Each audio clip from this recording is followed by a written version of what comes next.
நீங்கள் பார்த்து கொண்டிருப்பது ஜெயம் டிவி. செய்திகளை உடனுக்குடன் தெரிந்து கொள்ள ஜெயம் டிவி கண்டு மகிழுங்கள். ஆம், இது ஒரு ஜெயம் டிவியின் தயாரிப்பு.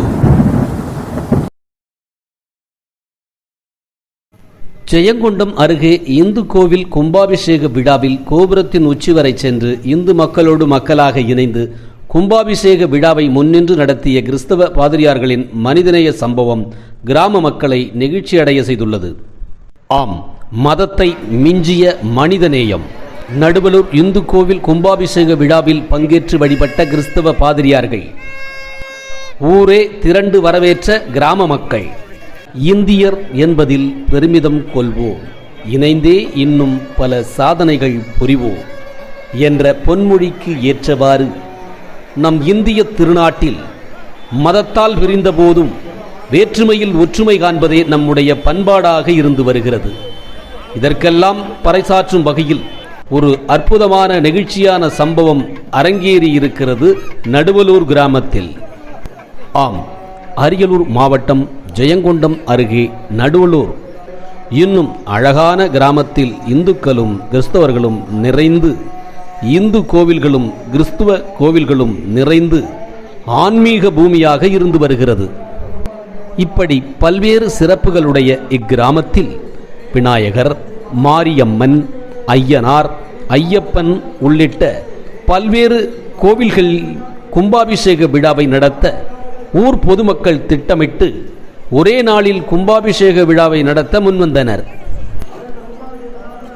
மேலும் இவ்விழாவிற்கு கலந்து கொண்டு சிறப்பிக்குமாறு கிறிஸ்துவ பாதிரியார்களுக்கும் இந்து கிராம மக்கள் அழைப்பு விடுத்திருந்தனர் என்பது குறிப்பிடத்தக்கது. இதனிடையே வரலாற்று சிறப்புமிக்க கும்பாபிஷேக விழா வெகு விமர்சையாக நடந்து கொண்டிருக்கும் அந்த வேளையில்தான் யாரும் எதிர்பாராத வகையில் திடீரென அந்த நெகிழ்ச்சியான சம்பவம் அரங்கேறியது.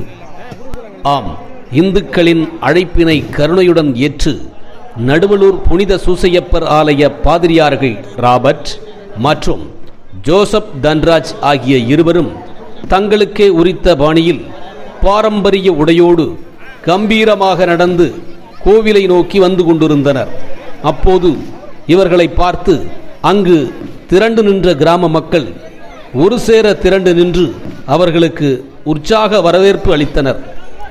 பின்னர் தங்களது காலணிகளை கழட்டிவிட்டு புனித நீர் ஊற்றும் அந்த கோவிலின் விமான கலச உச்சிக்கு சென்று இந்துக்களின் புனிதத்தை மதித்து மக்களோடு மக்களாக நின்று இருகரம் குப்பி வணங்கியதுதான் ஹைலைட். பின்னர் ஆகம விதிப்படி கோயில் சிவாச்சாரியார்கள் வேதம் மந்திரங்கள் முழங்க வான வேடிக்கையுடன் கும்பாபிஷேக விழா வெகு விமர்சையாக நடந்தேறியது. அதனைத் தொடர்ந்து ஊர் பொதுமக்கள் சார்பில் கோவிலுக்கு வந்த பாதிரியார்களை சிறப்பிக்கும் விதமாக அங்கிருந்த இளைஞர்கள், பொதுமக்கள் பாதிரியார்களோடு செல்ஃபி எடுத்துக்கொண்டு மகிழ்ந்த காட்சி மதத்தால் பிரிந்த போதிலும் வேற்றுமையில் ஒற்றுமை என்ற உணர்வில் மதத்தை மிஞ்சிய மனிதநேயத்தை பறைசாற்றியது என்றால் அது மிகையாகாது.